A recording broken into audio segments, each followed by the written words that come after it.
Is the sheep preaching hate when he says, I'm not gonna let the wolf eat me anymore? If the wolf comes in here, next time he comes in here, I'll do whatever I have to do to keep him off my back. Is the sheep violent or is the wolf violent? He wasn't teaching hate, he was teaching common sense. You know, somebody's knocking you over the head, stop them. Do whatever you have to do to stop them. You know, the ones that were knocking him over the head were afraid of the fact that he might swing back. So they said, no, he's teaching hate, he's violent.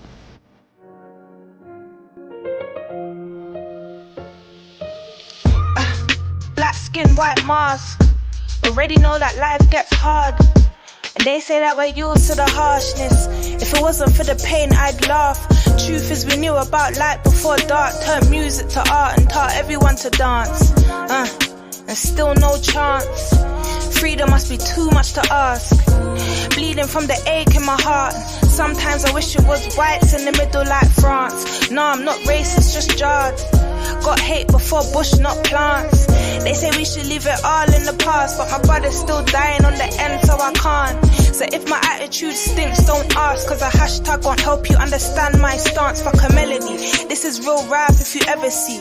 Head hot, cause the system won't let me be. Tell me how I thrive in a place that don't cherish me. And they wonder why we all need therapy. Pre the energy, yeah, just another nigga to Penelope.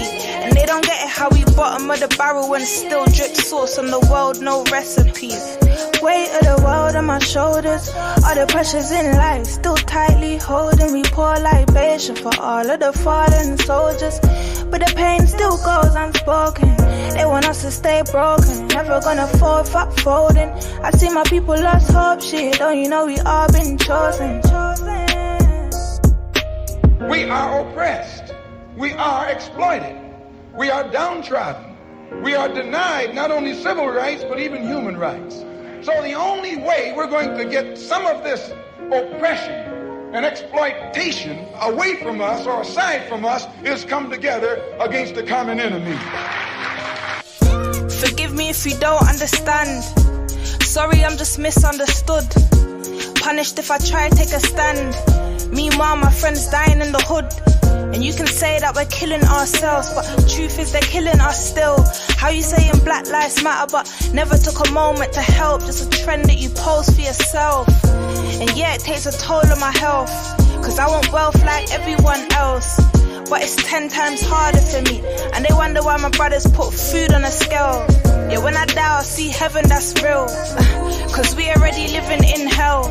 Wish I could share all the pain I felt. Oh well, I guess I won't speak till my scars do heal. I just wanna be black with a mill. Yeah, that's for every time I had no meals. Cause my mother couldn't keep up the bills. With a handful of kids, no home, just a cell. And I don't care if conscious don't sell. Knowledge brings height to an elf. Went from sitting on thrones to a cell. Been blessed, man, it wasn't by chance we fell. Weight of the world on my shoulders, all the pressures in life still tightly holding. We pour libation for all of the fallen soldiers, but the pain still goes unspoken. They want us to stay broken, never gonna fall, fuck folding. I see my people lost hope, shit, don't you know we all been chosen. Who taught you to hate your own kind? Who taught you to hate the race that you belong to? So much so that you don't want to be around each other. No, before you come asking Mr. Muhammad, does he teach hate? You should ask yourself, who taught you to hate being what God gave you? Yeah, this is real life. Kaa kimya skia. Real talk. We're coming from the ghetto. Kinondoni, Dar es Salaam, Tanzania mpaka UK. The world finest. Yeah. Pambana kijana. Life is too hard, life is too short. Shao kwa nangocha ghetto. Usikate tamaa. Jua kwamba ipo siku tutatoboa. Tutatoka. Gang for life.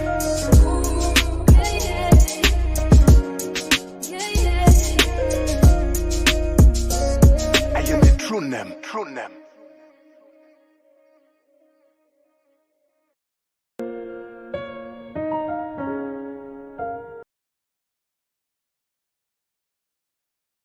Yes.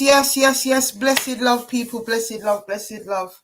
How are we doing this week? I know how I'm doing. I'm rested. I don't think my mods are in yet. I'm expecting very low numbers, and this is going to be probably one of the shortest lives ever. Well, maybe not ever, but it's going to be a fairly short live. I have really got to get out of here very quickly. I've got to go out tonight, and yeah, but I have got a guest tonight, and I didn't put the live out. I've been very quiet all week. I got out of town. I've been chilling. You know, there was a lot of activity over the last few weeks, and I'm very mindful of my well-being in terms of relaxation and unwinding and you know, just kind of letting go and stuff like that. Let me just tell the mods that I'm in, because they're used to me being late, and today I'm on time, guys. Blessed love, blessed love. I can see you're here. Yes, people. So you guys all know what went on last week Saturday. Where do I start with that? You might have seen the Instagram, you might have not seen the Instagram, you may have seen Facebook. Most people have seen Facebook if they haven't seen Instagram. But for those of you that don't know, I went to Lewisham Police Station last week to be questioned on suspicion of malicious communication, and that is in relation to about 2 or 3 lives back. That whole storyline there from Winsome come right down. That's what it was about. The main protagonist within that scenario has made a complaint. What's new? This is what they do. I think they all read off the same script, actually. But it's crab in a barrel mentality, isn't it? Because one person does it and off they go. Off they go. So I went down there. We rallied. We had the Don't Shoot the Messenger demo. And Vincent Rapp turned up. And so did, what's his face? What's his face again? Milton McGowan. These stalking people, it wasn't even about them, so I'm not quite sure why they were there. My screen's fuzzy, is it? Oh, God. Give me a moment, guys.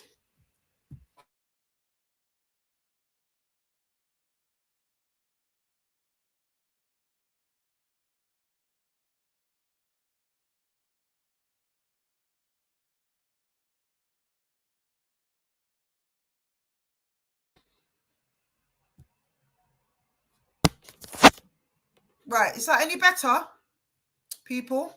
Is that any better? Yes, love, peace, and unity. Grandma Liz, yes, the mods are here. We can start. Blessed love, blessed love, blessed love to you all. I just want to say a big love and respect to all the people that turned out to Lewisham last week. Love, love, love, and respect.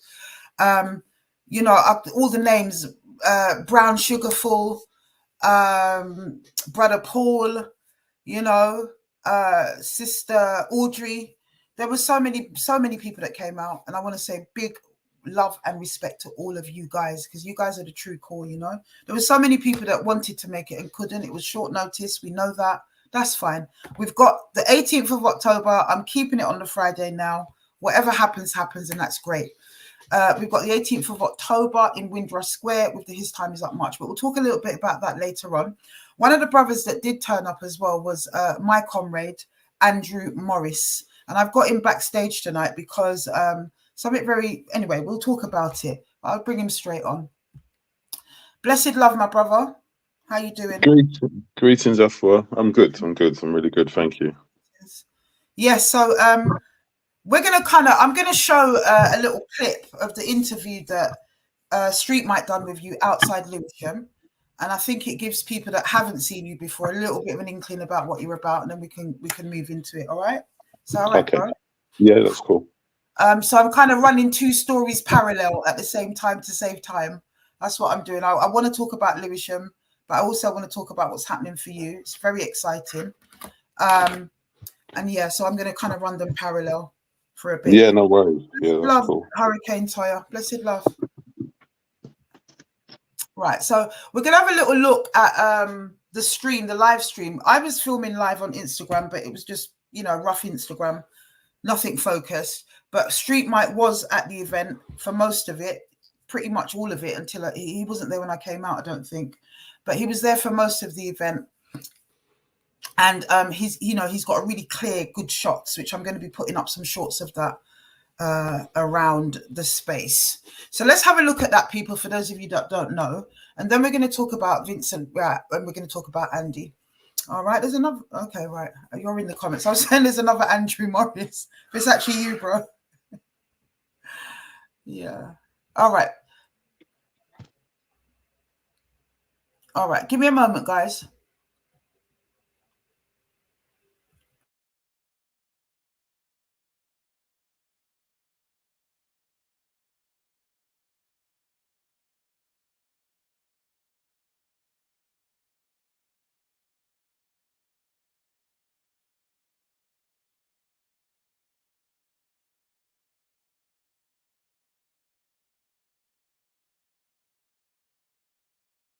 Right, so I can't show it in its entirety, people. It's I think 90 minutes long. But I'm going to show little clips of it just so we can catch up, okay?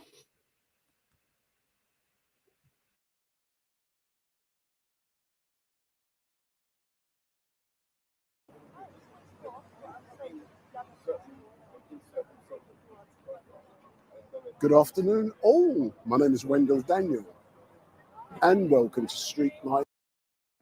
Joining us, so this is Queen Afua Rose. So, Afua, if you look into the camera, Blessed love, Street Mike. Big up.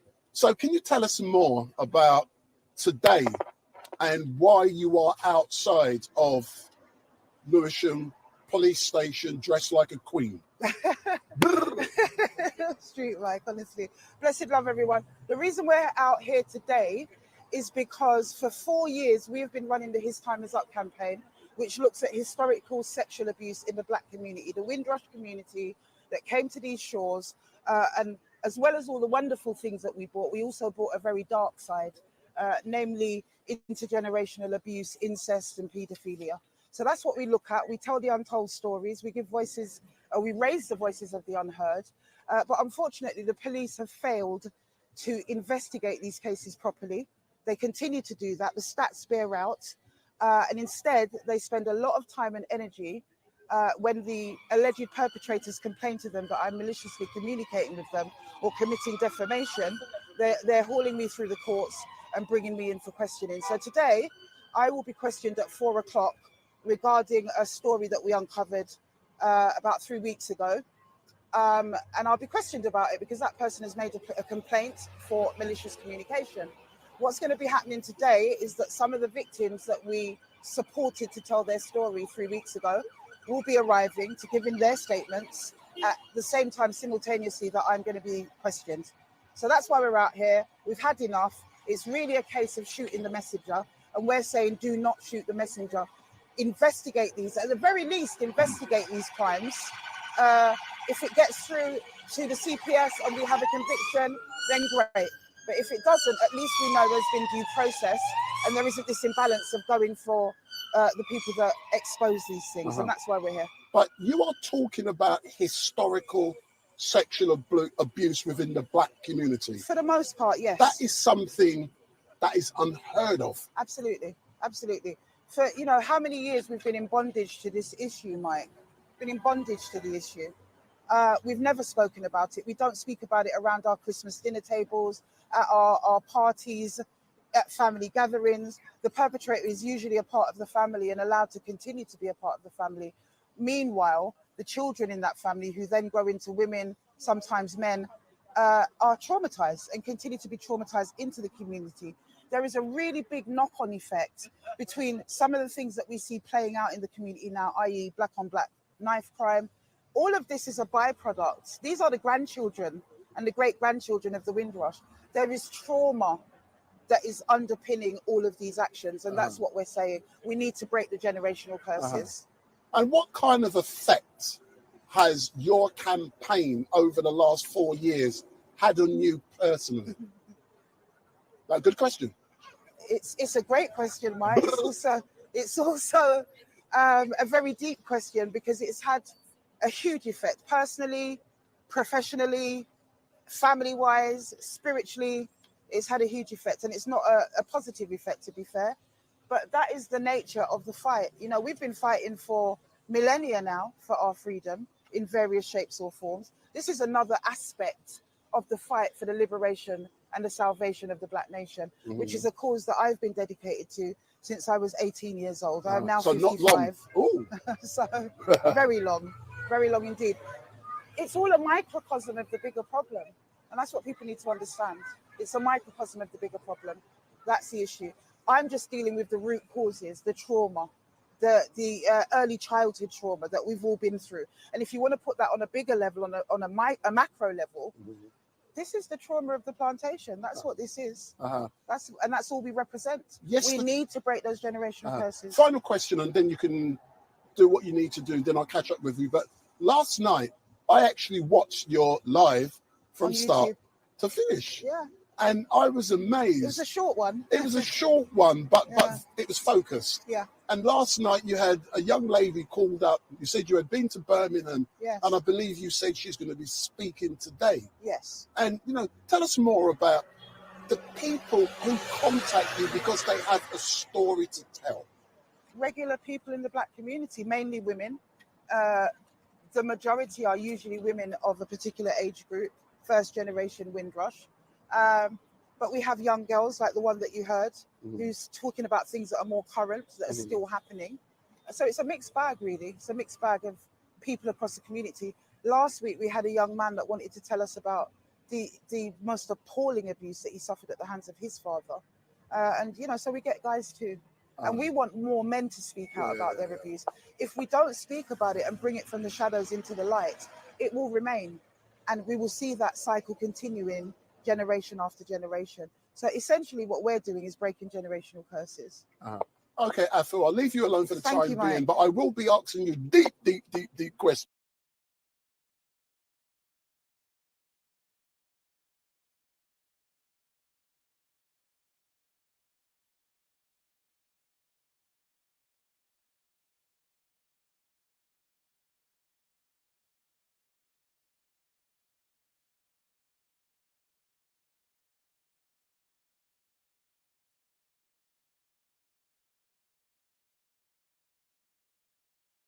And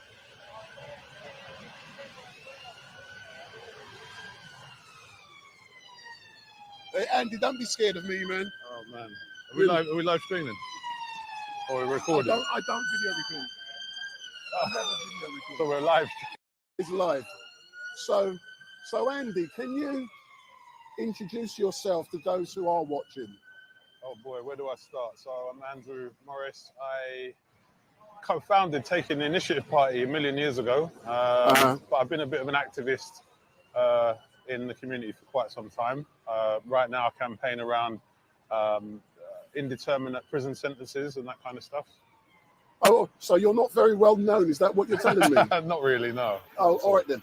So I want to ask you two questions. The first one is going to be about Afua, and then the second one will be about a warrior queen by the name of Sasha Johnson. So let's focus on Afua.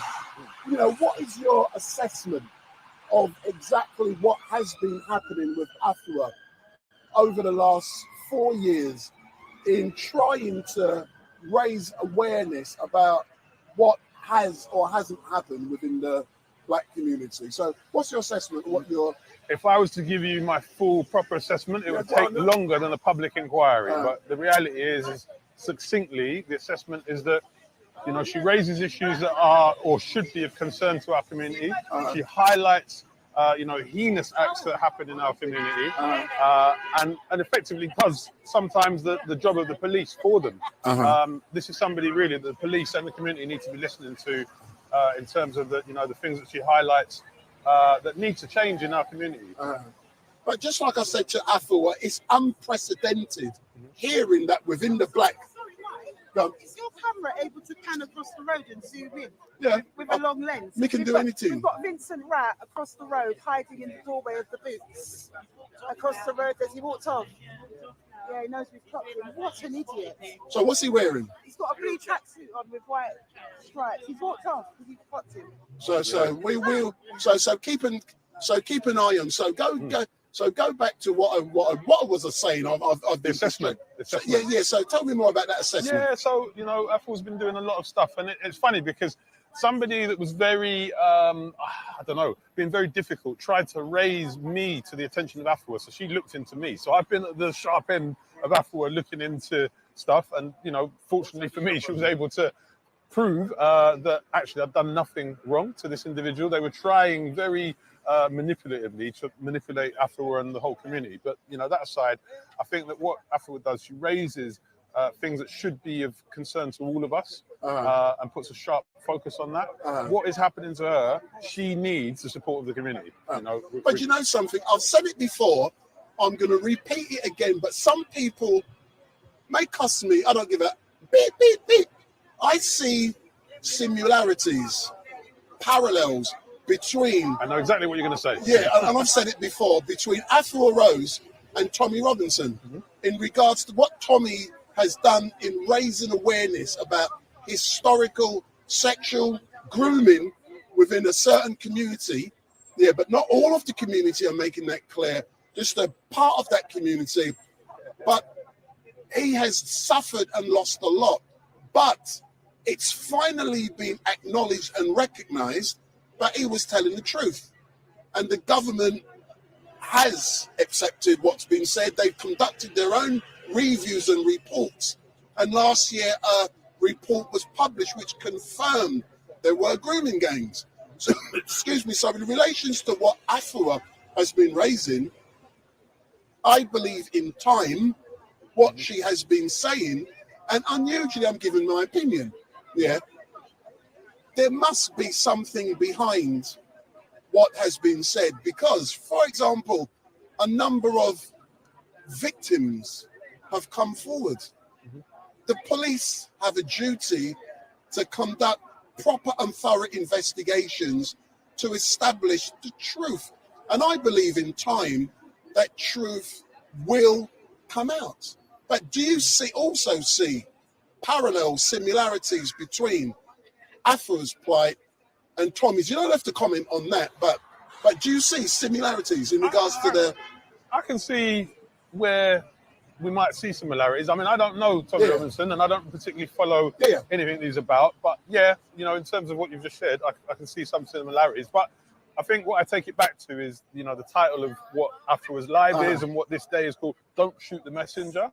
So, you know, when somebody comes forward in the community and they're raising issues and other people are bringing their evidence for that person to share in the public domain, why are we shooting the messenger? Surely what we should do is big up the messenger and say, well, actually, you know what, this needs looking into. I mean, it's like, when the rioting took place recently, you know, there was this misnomer that people believe that, you know, the person that started this was a Muslim background and all this kind of stuff, because people believed too quickly what was put out there. And this is the thing, we have to do our research. We have to find reliable sources that are, you know, that are bona fide, so that, you know, we know that what we're buying into is correct. You know, and I think that with Afua, one of the things that I have seen is that, you know, there have been occasions where people who've been highlighted have been investigated by the police. That hasn't always led to criminal convictions, but that's neither here nor there. People are being given the opportunity to share their evidence and their testimony about what has happened to them historically. And changing the subject slightly,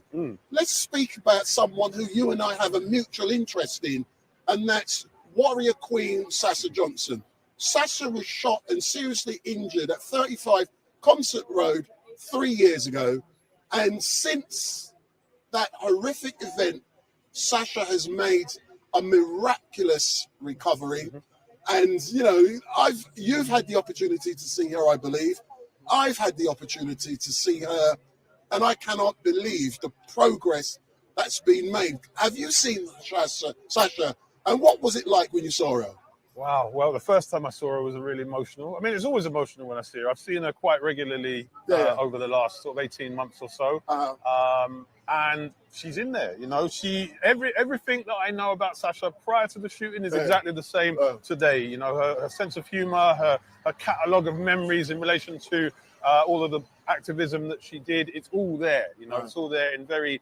and her intellect? Yeah, arguments. No, her intellect and her, you know, she still cusses me, but me too.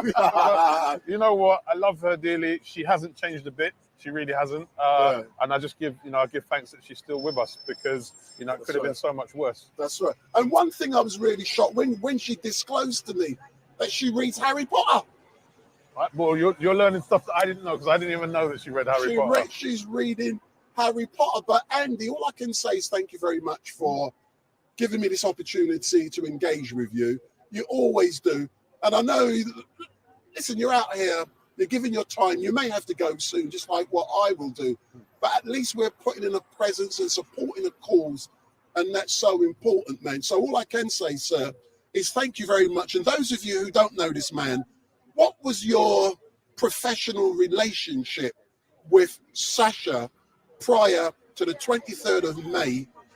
Sometimes I hate to admit it because I'm a man of my age, but I was Sasha's personal assistant. See, this geezer here was Sasha's personal assistant.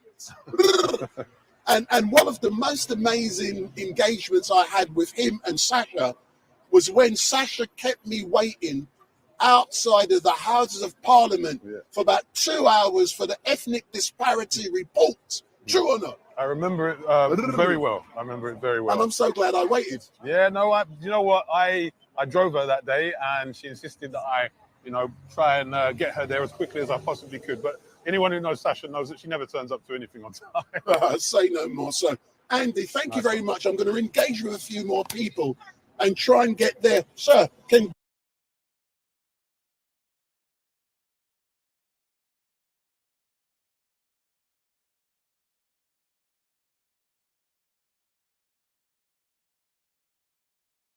Sorry, guys, not too quick on the draw there. So that gives you an idea. We're going to kind of look back at that in a little while after we speak to Andy. But it gives you an idea of who he is, if in case you don't know, and in case you didn't see the last live that he was on, which was totally about something else. But let me bring him on. Blessed love, and Hello. I'm here. Yes. So yeah, the reason that I wanted you to come on tonight is because you served a life sentence, didn't you, under the IPP system? Yeah. And, tell us about that. Tell us about that first. So yeah, a bit of context is that in 2003, the then Home Secretary Lord Blunkett came up with something called indeterminate public protection. In 2005, the first person got that sentence, and basically it was a way to lock people up without a release date. So one of the things that the British justice system has always been built on is that you know when you're going to be released. This was a bit controversial. They brought it in, and it was designed, we're told, for 900 of the most serious offenders. Instead, more than 10 times the number got that, so about 9,000 people. Since that time, about 92 people have taken their own lives, both inside prison and outside of prison. There are currently just under 3,000 people still serving IPPs in prison. A number have been released, and at the moment we're waiting for 1,800 or so to have their licenses terminated. But I'm going a bit too fast because that comes in a minute. So IPP was brought out for a number of offences that were just put on the statute books as a way of locking effectively the kind of the 2 strikes or 3 strikes and you're out type rule. It was imported, we're told, and I can never seem to find a definitive answer to this, but we seem to think it comes from Canada. But Canada abandoned it. They didn't pursue it. Instead, the UK did. And currently there are people, as we know, serving, for various offences, ranging from stealing a bike to, more serious offences. And some of those people have never been released from prison. I served a total of 12 and a half years in category B, C and D prisons, although briefly I was in a category A, but not because of the offence, but rather because of a move to facilitate visits more locally. I think over the course of the IPP, I was probably in about 11 or 12 different prisons in total. And I was released finally in December 2019. After 12 and a half years. Can you just share with everyone, Andy, and I know you're very used to talking about this, why did you go to prison in the first place? Yeah, I mean... In a nutshell. In a nutshell, it was a domestic incident involving my ex-partner and her brother. We had a baby together. The reality is that my ex-partner is white. Don't make any secret about that. And the family weren't particularly enamored by the fact that, you know, a mixed race child had come out of that relationship. But effectively, there was an incident involving my brother-in-law and my ex-partner. I made some threats and you know, held him at knife point. I didn't hurt him, but you know, that doesn't excuse it. And my ex-partner, she locked herself in our ensuite bathroom. There was a bit of a standoff situation with the police. It ended, you know, safely and calmly. It was, you know, really an emotive situation, emotive time. But yeah, that kind of is it And in a nutshell. you never actually laid hands on your child's mother, did you? No, I didn't. No. Exactly. I just want to make that clear to the His Time Is Up people that brother never ever laid his hands on the woman. But her brother tried to, let me just put it in simple terms. Her brother tried to buy out the argument. You then held him up at knife point. She's locked herself in the bathroom, which, as far as the police were concerned, is false imprisonment, right? Correct, yeah. Obviously the knife and all the rest of it. So the question for us is really, should the brother have been given a life sentence for that? That's the question, isn't it? Because that IPP is really, for me, it sounds like the old Her Majesty's pleasure system, that you don't know when you're coming out, basically. Yeah, and you know what I mean. That's echoes of that, certainly. Yeah, and it's interesting. So, I mean, what I always say to people is, you know, don't listen to my word. Go and do your research, because I can see somebody put some comments in. Go and look up IPP. You know, go and look at the white man who's currently doing 19 years, has never been released for stealing a mountain bike.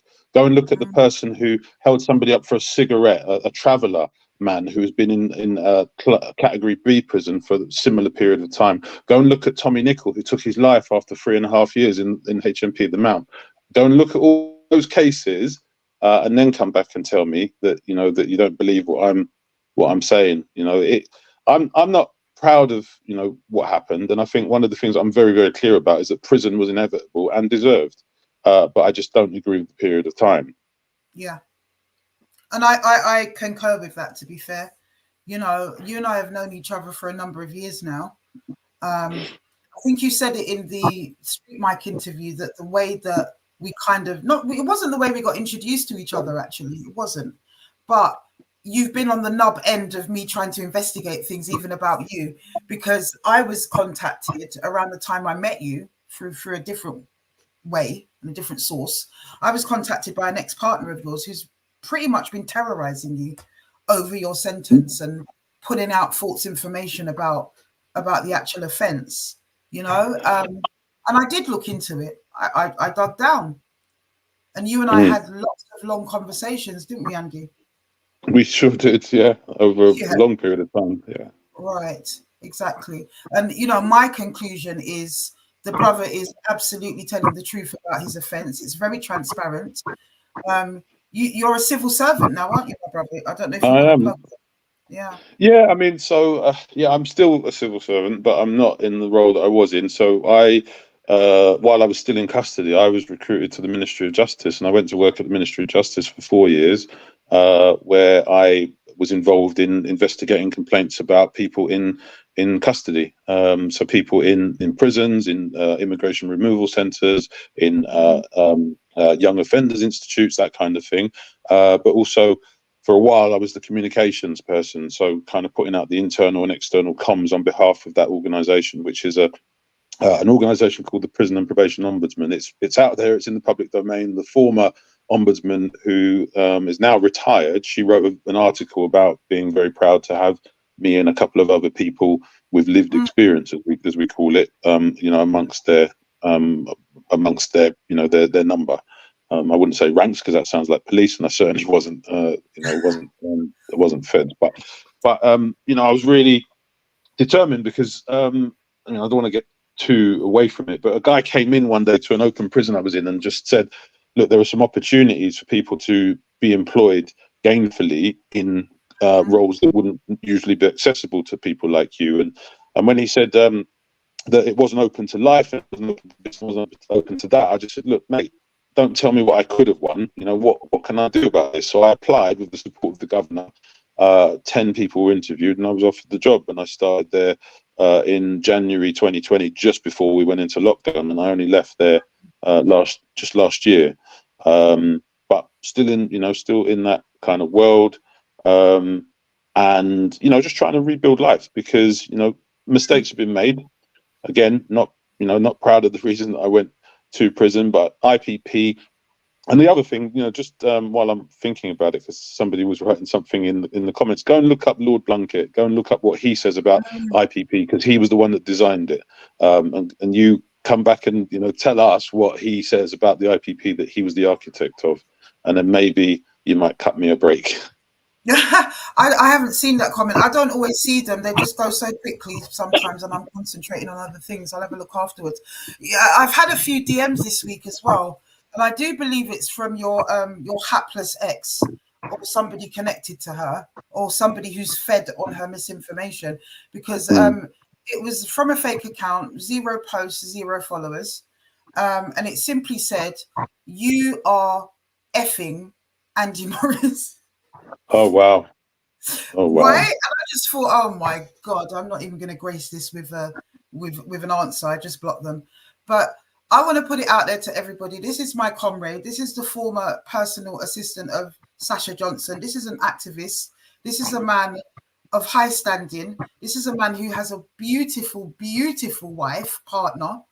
I say wife anyway, my brother, from it's a deep relationship. This is a man who has a beautiful sister on his arm.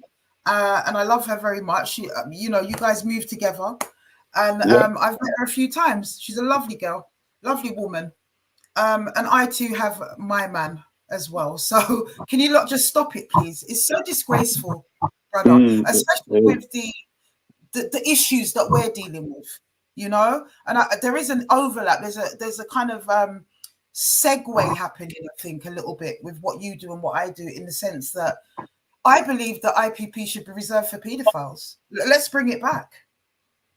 We see people like yourself who's been caught up in a domestic situation. Fair enough, the guy got held up at knife point. We get that. The woman was scared. We get that. But a life sentence, an indeterminate sentence for that. Meanwhile, paedophiles are getting off scot-free. 6 months, as we saw with Hugh, what's his face the other day. And it really isn't enough, I just don't get it. Yeah, no, I'm with you, completely with you. And it's funny because just thinking about what you were just saying about, that individual as well, it's very narcissistic behavior. And, these kind of narcissists, they get tantrums when you tell them no, and when you don't give them what they want, or when you ignore them, and when you go against them. And guess what? When they're exposed, they kind of get to this point where they just behave in this way. So it's not surprising that somebody's DM'd you with a fake account, because they can never stand behind a real account and just, be accountable in the same way that what they want everyone else to be. I'm happy to be held to account. I'm not standing here kind of crying a river and crying boohoo about how terribly I was treated. I don't think that the sentence was justified. Don't get me wrong. And ordinarily, before IPP came in, I wouldn't have got a sentence of more than 4 years, and I would have been out in 2. But what I'm saying and what I'm doing at the moment is I'm still campaigning for the people that are left behind, because, IPP, it's done something to, put it this way.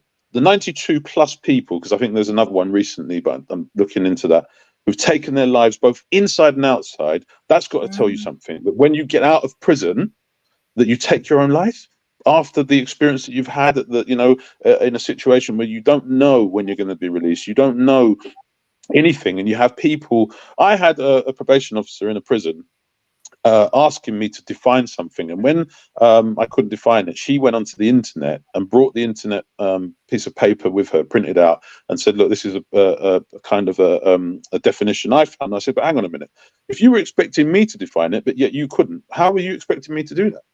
Absolutely. You understand? And this is the kind of the thing we're up against, is that people are quite happy to draw conclusions with no information. And you know, I spoke about that with Street Mike the other day. It's really important that you get the right information. You don't react. You don't go and end somebody based off something that somebody told you that might be true. I'm not advocating that you do that anyway. I'm just saying that making that extreme point that this is where people go. This is where honey traps come from. This is where, when you get kids in our communities that go and stab and kill each other based on, oh well, he looked at me in this way, or he did this, or he did that, and some of these mindless kids go and react off of that without the full information and end up doing bird for a situation. I think a good example is the honey trap film that came out to do with the girl that was from Stockwell. All this kind of stuff. We've got to slow down to speed up, and slowing down to speed up means looking into this stuff, because the amount of people that were happy to buy into what this individual was saying about me, but none of them knew that me and her had a very brief relationship. Right at the beginning of me getting out of prison, we were involved for about 2 weeks, and then I think I certainly agreed with her mutually. We walked away, and that was the end of that. But I don't think she liked that, because she wouldn't let me go. And for the last 4 years, she's been harassing me to the point that I had to report it, not only to the police on 4 occasions. I've got the CAD references for that for anybody in the comments that, wants to, kind of disbelieve me. I'm happy to produce that stuff. And I did produce it to you, Afua. Yeah. I had to report it to the employers as well. And the employers were like, well, we've seen it, and we're aware, thank you. Are you okay? And do we need to contact the police on your behalf, type of thing? This is where we were at. If I did half of the stuff... Just to interrupt you, bro, those employers was Social Work England, because she is a social worker. Yes, yeah, she's a social worker. Yeah, someone said 2 weeks you'll never forget. Yeah, you know what? You're not wrong. You're not wrong, because this woman just won't let me forget it. I want to forget it. It reminds me. To us, Andy, describe to everybody what exactly she was doing. I know, but I don't think everybody understands, and not everybody's watched our previous live, which was how long ago was that, Andy? Oh God, it's a good year or more. Yeah. So what she was doing, she went and convinced people in the political party that I co-founded, I should say, that I was, involved with her, and that it was inappropriate, and it was not wanted until I produced some evidence to the contrary. She was sharing parole documents that she managed to find in my belongings, but also online, because it was in the public. That I was challenging it. That's why it was in the public arena. She was anybody who would make comments online, she would attack them and make really threatening and abusive remarks. Things like anybody can die, that kind of thing. Accused another woman of up in my comments when she realized that I wasn't really buying into her bull crap. Yeah, so it got a lot. I mean, she was contacting. I was doing some work for an organisation with some young people. I still do it, but she contacted them to attempt to disrupt that. She contacted various media type people who'd written about me. They weren't concerned, because they look into it. They know that they'll get sued if they don't report things accurately. So all those reports that they put out were correct. I think she just had an issue with seeing my face and details in a paper after we parted ways. And it's such a shame, because now, for all I know, it's gone quiet. I'm not really paying any attention, so I don't know that anything has been said or done since. But for a sustained period of time, it was quite relentless. There was a lot of stuff, and it was affecting people more around me than it was me. It was annoying me. Let's not get that twisted. But just to the point that I was just like, hang on a minute. If I said to a police officer when I had a meeting with them about this specific issue, if I did 1/10 of what she's doing, I'd be locked up right now. So why am I in that situation?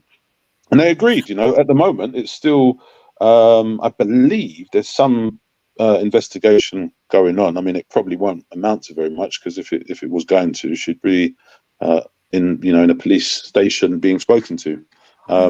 And let's have it right. You know, at the end of the day, you were answering Lewisham the other week for a lot less than this. So why is she not in a police station answering for her actions? Because, you know, as a social worker, there is a code of practice, and she's violated at least 3 parts of it. Yep. Well, let's see. So. Let's see. You know, that is ongoing. Oh, I don't know what's happened there. Oh shit! Sorry, run out of battery on one of the things. It is ongoing, and I certainly hope that. Well, let's just see what happens with that one, because constantly we see this, don't we? It feels to me as if the law protects. It cherry picks who it protects, and it cherry picks who it oppresses or goes after. You know, who investigates. It's not balanced. It's not fair. It's disproportionate, and I just can't figure it out. I really can't. I have my theories, but what's really going on? You know, it's just really bizarre for me. It's bizarre. Yeah, no, it is. It's really bizarre, and it's such a shame because the bizarre. I mean, as I say, I mentioned the political party that I co-founded, and that same individual was kicked out of it by the other co-founder. And then I said to him, I said, actually, you know what? Despite the fact that I'm not involved with her anymore, I think she'd be a pretty good candidate because she seems really determined to kind of, you know, be politically active. And he went back to her and invited her back in. And to this day, she'll never know that that was orchestrated by me, but not because of any, you know, desire to, you know, see her or be near her or anything like that, just because I wanted the political party to move on and get candidates elected to local government in the same way that I still do. The only difference is I've changed colour. I've changed colours, I'm afraid, because while I believed in that political party at the time, the same issues that are, you know, that were evident in that party are evident in other parties that are much more established. So I'm just kind of like, well, throw caution to the wind and, you know, put up with some of those issues in the established parties to try and get some change wherever we can achieve it. You know, that whole saying, do what you can with what you got where you are. Yeah, absolutely. Someone just said something in the comments that was interesting. So your previous partner or your child's mother was a white woman. And, you know, we know that racism must have played a part in that sentencing. I believe so anyway.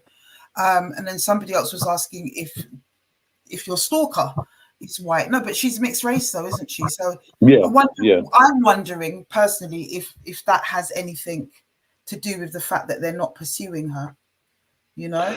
I honestly don't know. I think that my stalker has got her fingers in a lot of pies, and I don't know if those pies really have anything to do with her kind of backthink wings shield of steel. But my ex-partner, I mean, I was sentenced, just again, I don't mind. She's not really your ex-partner, really. It was a fling, wasn't it? Let's not Oh, no. What I was going to say, sorry, I was going on to my ex-partner in relation to that. I was sentenced just because, again, I'm not afraid to share this stuff. I'm not proud of it, but I'm not afraid to share it because I think it's important. For context, I was sentenced in Gloucestershire. And so in this particular court, there were only 2 judges. So that should tell you something, because if you go to somewhere like the London Crown Court or Southwark Crown Court or the Old Bailey, you'll find lots of judges on the circuit. In Gloucester, you know, they're kind of, you know, they're middle-aged white men from that kind of background. I mean, I don't know. I was told I had the lenient judge, so I'm glad I didn't get the other guy. If I got the lenient judge, you know. So I don't know. It's mad. So it's something to ponder, isn't it? Most definitely. Yeah, but not too long, because I don't want to get, you know, it's one thing to kind of stare into the abyss, but you stare too long and you're getting consumed by that. Yeah. And absolutely. I just, you know, I'm just not about that. But, you know, again, in relation to the stalker, wow, I don't know. I just, I think the sad thing is this particular individual, with the energy that she seems to have and the ability that she has, if that was channeled in the right way, you know, and we all had that, our community would be formidable. Yeah, absolutely. You know, but for some reason, this woman, I don't know, I just, and the funny thing is, and, you know, I don't mind saying, because I haven't named her, but I wanted to share the context of something else. So what she then did, and the reason I mentioned the honey trap, is she contacted a guy that she'd been involved with prior to me.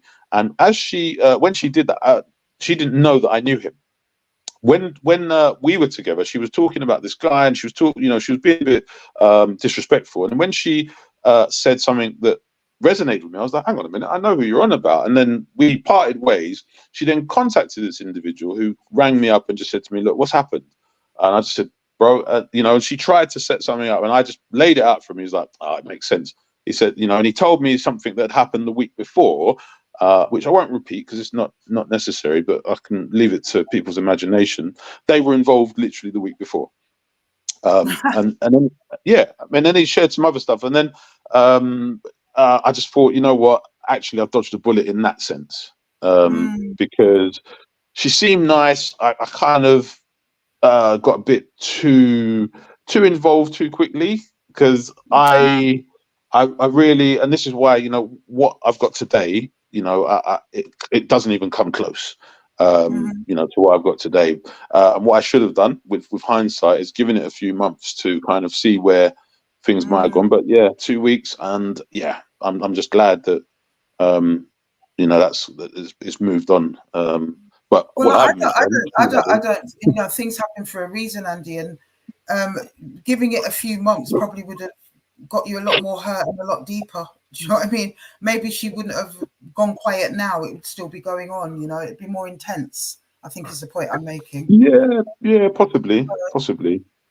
Bless. Yeah. Was it give thanks for small mercies or whatever it is? Yeah. So she basically, what she did was, this is my understanding of the situation. You have a 2-week whirlwind affair, let's call it that. It's over very quickly, as quick as it started. She doesn't take that very well. And she sets about, what she knows about you, because she knew that about you when she was dealing with you, didn't she? You're very transparent. You told her exactly what was going on. So she didn't seem to have a problem with it while you guys were dealing. It was only after the fact that she then goes mad and starts inboxing everyone, including me, and doing all the things that you've just described. But what she really was doing was using your life license status to beat you with. Right? Well, yeah, and that's a very dangerous thing, because you see, the thing is, anybody on life license is subject to recall to prison at any time. Even and if she was they're very in a toxic relationship, recall, right? Yeah. And you have to report your relationships. Yeah, you report your relationships. So I asked for, there's a couple of things I want to say on that quickly. Is I asked a probation officer, look, if I meet someone out on the roadside, for example, at what point do you want me to tell you? And basically what was told to me is, look, if you meet up with somebody the first time and then you arrange to meet up a second time and then you arrange to meet up a third time, we want to know about it. So you have to, at that point, give name, address, have they got kids or not, all that kind of stuff, and then they have to be contacted by probation. It's a really intrusive process, but I get it, and I don't entirely disagree with it. If I'm honest with you, I don't, because guess what? They're all women in my family, so I get the need to safeguard in that respect. But then the other thing is that. And what came to my mind as you were just talking, and I don't know why, it's a bit random, but what came to my mind is that unfortunate incident, so unfortunate, liberty taking in Croydon with the lady who was pulled off of the bus, manhandled by a policeman for supposedly not paying her fare when she did pay the fare. Yeah. Now, if I was in that situation and I had or hadn't paid the fare, and let's not get it twisted, that's a civil matter, I would be returned to prison. That's how deep the license is. There's no ifs, no buts. You would be returned to prison forthwith. Yep, and that's the reality of it. Even before that, even when you're in DCAT about to be released, and everybody's going out to work and home leaves and rottles and whatever, town visits, it's not the same for you, is it? Even in a DCAT as a lifer. It's not. No, DCAT's mad. I mean, do you know what? Again, taking me back a bit, but when I was in DCAT, one of the things that I managed to do, so I was the induction orderly in one of the jails I was in, and then in another one. And what I say to people is, in an open prison, and just to give that context, you can disappear from an open prison at any time. It literally is what it says on the tin. That you're not banged up. You have a key to your own room, but it is a prison. It's still prison rules. As the induction orderly, or any orderly in an open prison, 90% of the work in an open prison is done by 10% of the people, and those people are usually prisoners. You know, open prisons cannot run without the goodwill of prisoners. That's a fact. I was the induction orderly at this particular prison with the ability to decide where, you know, guys would you know, what room they would be in. I'd give them their keys, all that kind of stuff, like it was a flipping hotel. But, you know, the regime was what it was, and, you know, people got dipped out of there an awful lot.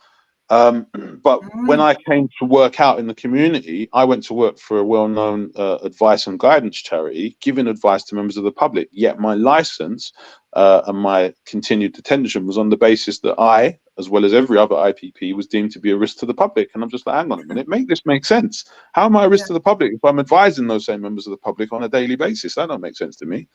But, you know, I got a lot of skills because I went to work for that charity, and I managed to qualify as a you know, as a volunteer advisor, you know, in relation to certain specialist areas, not all of them, mostly around sort of welfare benefits and some employment aspects. Sort of IAG type stuff.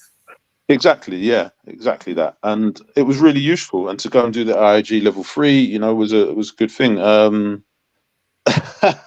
Somebody's written on the comments, sounds like Stamford Hill, and you wouldn't be far wrong. That's where I was released from, but the one I was describing was actually Spring Hill. Spring Hill, I think that's what they mean, because Stamford Hill is not open, is it? As far as I know. No, Stamford it's semi-open. So it's got an open wing, maybe. Yeah. Yeah, so it's like, it's basically the building is like a BCAT prison, but you know, you're out and about most of the day, and then they lock you on the wing at night time. So yeah, it is classed as semi-open. You're spot on. Semi-open, yeah. I mean, I can relate to that whole open journey. I was in East Sutton Park for a period of time, and it's, do you know, there's so many wonderful opportunities there. I myself went to work for a well-known charity when everyone else was working in the charity shop. So I can really identify when you say that you didn't hate what they were giving, you push for more, and that's exactly what I did in that situation as well. But the point I want to kind of get to is the fact that this woman beat you with your life license, and everyone's heard what, like, how intense life license can actually be. But to no avail, Andy, because you've had some really good news this week, haven't you? You there? Oh my gosh, we've lost you. No way. Please say no. You there, Andy? We can't hear you all of a sudden. You might have to come out and come back in. Gosh. Hello? I can kind of hear you, but not. Andy. Right, let's see what's happening there, guys. See if I can get him back in. Ah, there you are. Hello? Can you hear me? Can you hear me? I can hear you now. Yes. Okay, I was saying that, where did you get to? I literally lost your life license. I didn't hear anything after that. I said, yeah, she tried to beat you with your life license, but to no avail, because you've had some really good news this week, haven't you? Some actually really, I wouldn't call it rare, but unusual news. Yeah, so the news that I got this week is that my license has been terminated. Sorry, no, I have to pause and I have to gloat, Andy. I know you're a humble guy and you're not going to gloat, but I'm going to do it for you. In your face, Katie, brown sugar. And if you don't name her, I will. No, she's out of order. And you know we don't suffer those kind of fools gladly on this platform, Andy. Not at all. In your face. The man's life license has been expunged. He's no longer a lifer. And that doesn't always happen. Most people stay on their license for life, for true. Do you understand? So, I mean, obviously some people do get their licenses expunged, especially after years of good behavior. But your good behavior has been more than good behavior. It has been exemplary behavior, working as a civil servant, campaigning as well, which you can tell us about, actually. Yeah. Don't you? So I've been working with an organization called UNGRIP. So we don't have titles. You know, we're a range of people who've had lived experience of IPP, whether it's been family or direct experience. And UNGRIP stands for United Group for the Reform of IPP. So UNGRIPP. There's lots of information online from UNGRIP with stats and figures and facts, absolute facts that have come from Parliament. And what we've been doing is we've been campaigning a lot and hard, so much so that one of the things that I know, and I'm going to say, I know they might kind of be tempted not to say this, but we've campaigned and contributed to the fact that more than 1,800 people's licenses will be terminated on the 1st of November as a result of the Victims and Prisoners Bill, now Act, which comes into force. And there'll be two phases to that. The 1st of November is the first phase, and the second phase will be in February next year, when people who, for example, haven't quite reached the time. So basically what the law now says is instead of 10 years before your license can be expunged, what will happen is you come into the community, you've been in the community for 3 years, you apply to the parole board to have it lifted. If for any reason they say no, after a further 2 years in the community, your license will automatically drop off. And that's the point that I'm at, is it would have dropped off automatically on the 1st of November, but it's just a cherry on the cake that I was contacted to say that a probation officer as well as officials submitted a report some time ago, and that report has been accepted, and as a consequence my license is terminated forthwith. Wonderful stuff. And even from DCAT, the government wouldn't have been recruiting you from DCAT if the things that lady said about you were true. They just wouldn't.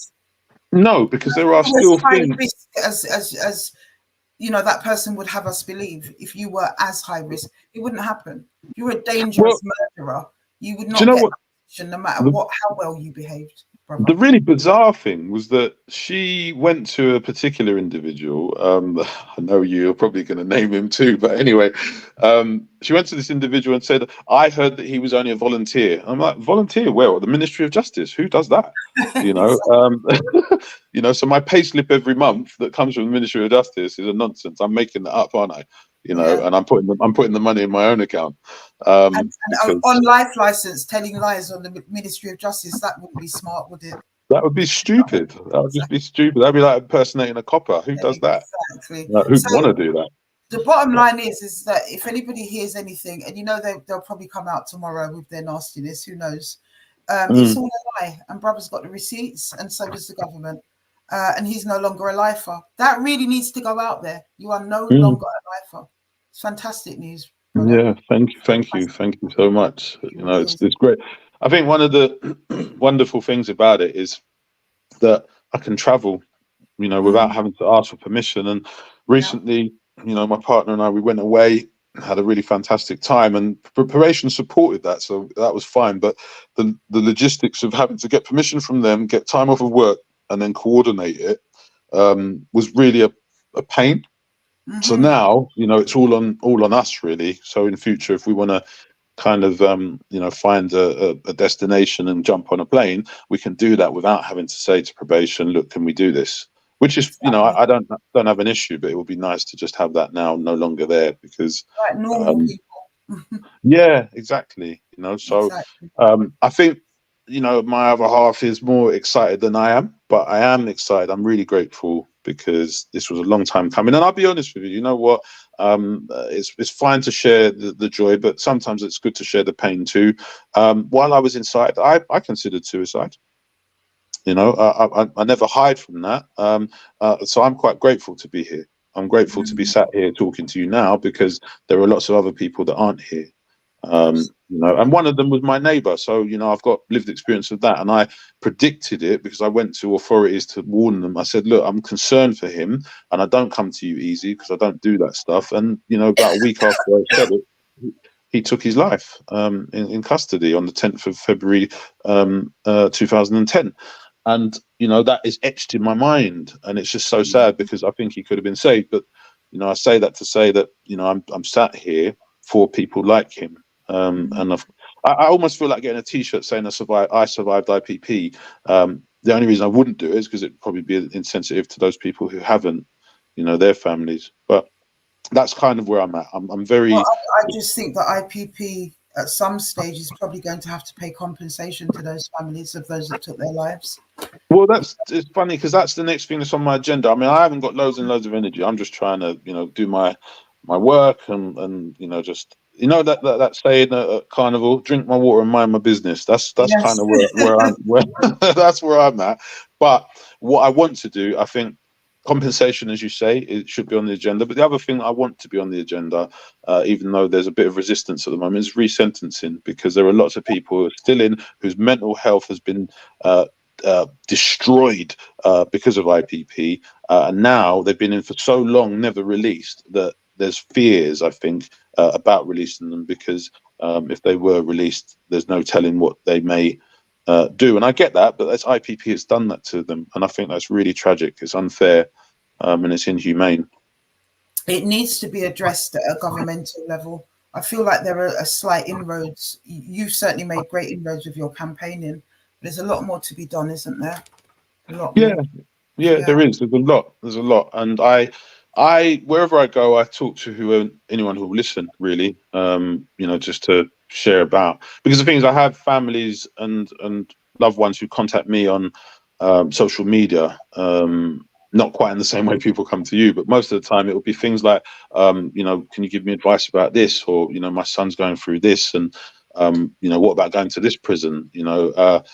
And yeah, I try to just respond to all of those messages, or direct them to the Ungrip website. Sorry, somebody said in the messages, and you survived TTIP. I just saw that. Sekhmet said, and have on the back, I survived TTIP. Well, yeah, that's a good point. I might get that shirt made for you, Andy, because I think that shirt needs to be worn. I actually need to. Bless you, and bless that individual, because I know who that is. And you know what? I love that, because, yeah, I mean, you know what? I gave 6 years to TTIP.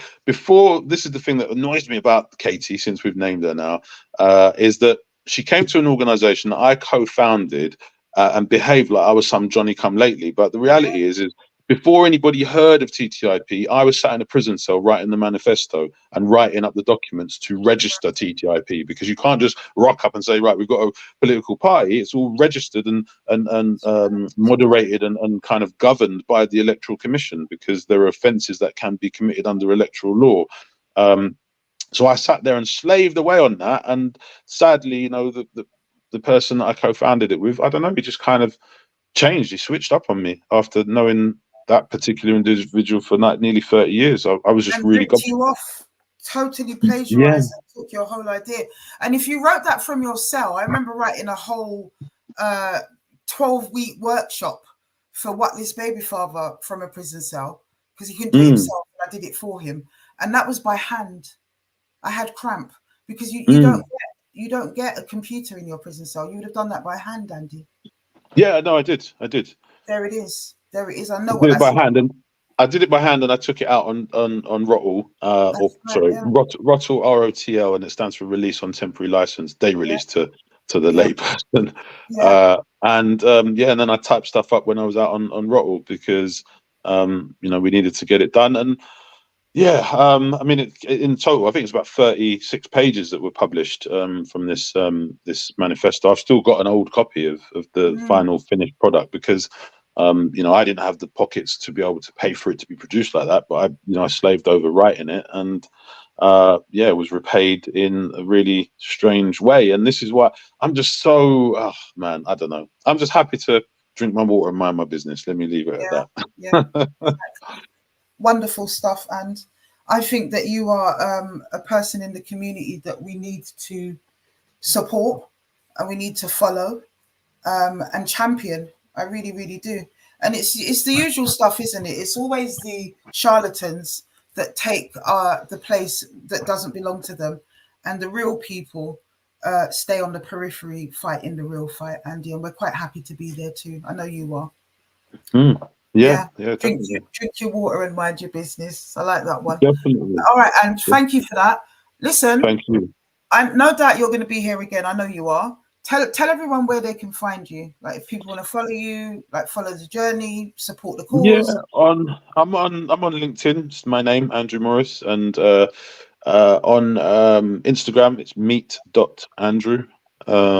I do have a TikTok, but I don't really use it. So mostly Instagram and LinkedIn, to be fair. But yeah, you'll find me on those, and I post little bits and pieces. I've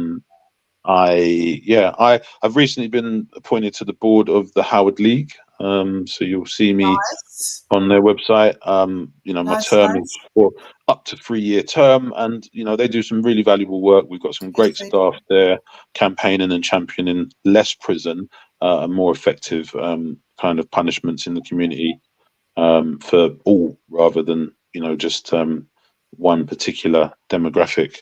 And I'm really excited to have been appointed to their board.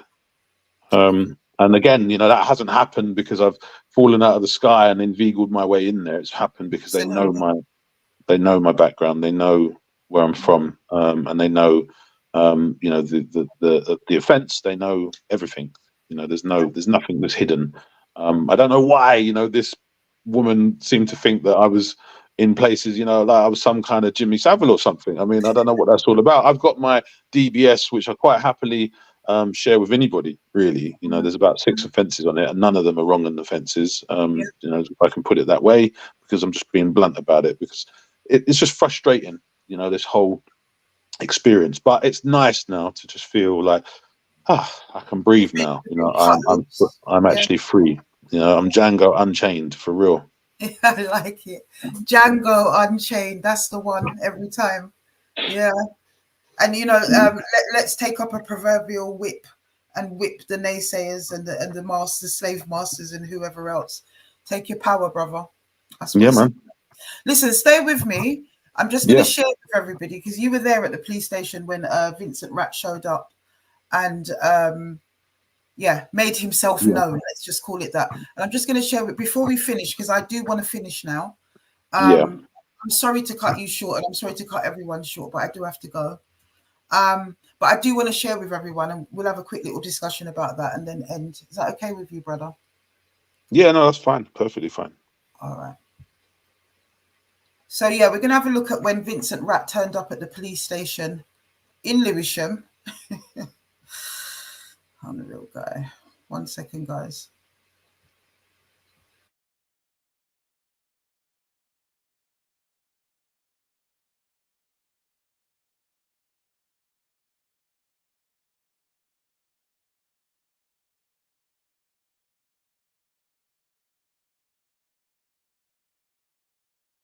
Do you mind? So I can.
So Afua is now going to be making our way.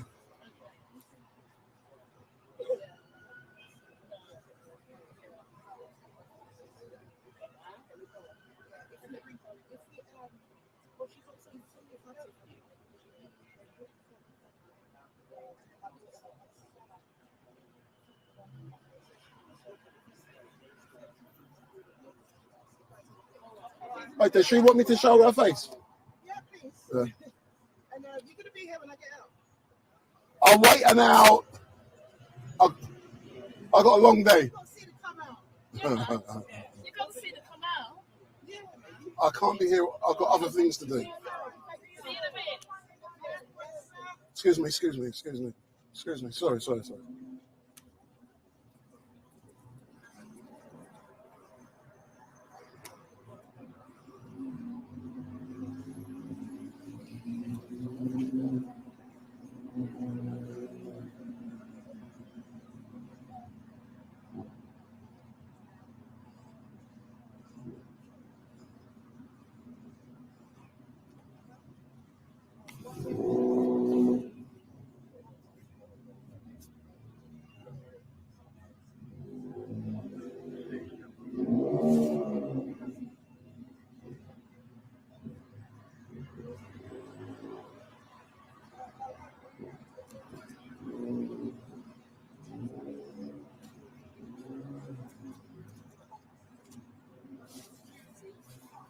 Afua, can I get that? I just want the back of you going in.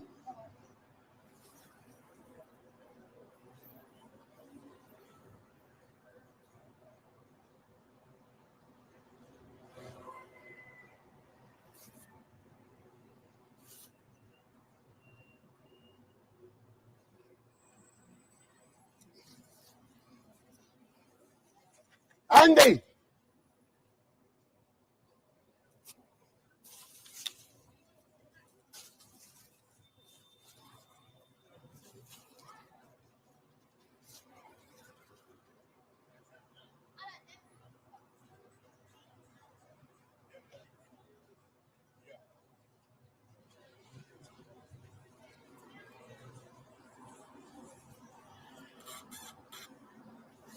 So that's Vincent Rapp just walking into the police station.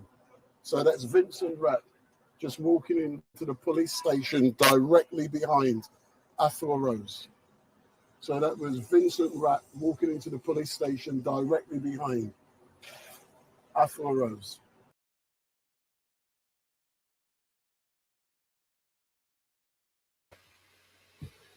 Yeah, credit to Street Mike for that. You guys get over to Street Mike on YouTube if you want to watch the entire stream. But hello, what was that? What I will tell you guys is that when he walked in directly behind me, I was being taken through at that point, and I spotted him because I didn't see him at first. I spotted him, and he was promptly asked to leave. He was trying to film me going in. That's what he was trying to do. He had his phone up. I don't know if he got any footage. He might have done, but he was trying to film it, and then the policewoman told him to get out, basically. I think if I let that run, you will see him leave again very quickly. But I'm not going to do that tonight. I ain't got time. Andy, you were there as well. You know, I'm not going to ask you to comment too much about Rat, but what I will say is that the intimidation is real, isn't it? And justice is never served in the right places. It never is. Yeah. It was. I mean, I thought it was comical, but I could see the faces of some of the women that were there, and they looked actually, you know, a little bit on edge. And not only that, it was also Milton McGowan that turned up. I'm going to show you guys the full stuff next week. I'm going to put out some shorts so you guys can see what was really going on. But it's just unbelievable. Andy, thank you for coming on tonight. Thank you for joining us. I asked you to come on, by the way. Let me just make that very clear. Thank you. Yeah, I asked you to come on because I thought it was really important to update everyone, especially those that watched the previous live with you. And, you know, that was all about your troubles with Katie, with the guy from TTIP. I've forgotten his name at the moment, actually. I've got this idiosyncrasy that when I don't like somebody or I find them to be nasty pieces of work, I forget their name sometimes after a while. It's a bit weird. But him anyway, what's his name? Jesus. I can't get his name. And I know you're not going to give it to me, not tonight. But yeah, we'll talk about maybe some more, Andy. Thank you so much, my brother. No, thank you. I really appreciate it. Thank you. You know, we're out here in the battlefield, brother. Indeed. Bless up, and take care. All right. And you. Oh, that is a pearl amongst men. And, you know, I really want to make the point, guys, that We are cool with our brothers. If whatever they've done, as long as they haven't nonced children, beaten women up to the point of no return, you know, brothers make mistakes. That's what happens. We all make mistakes, not just brothers, sisters make mistakes.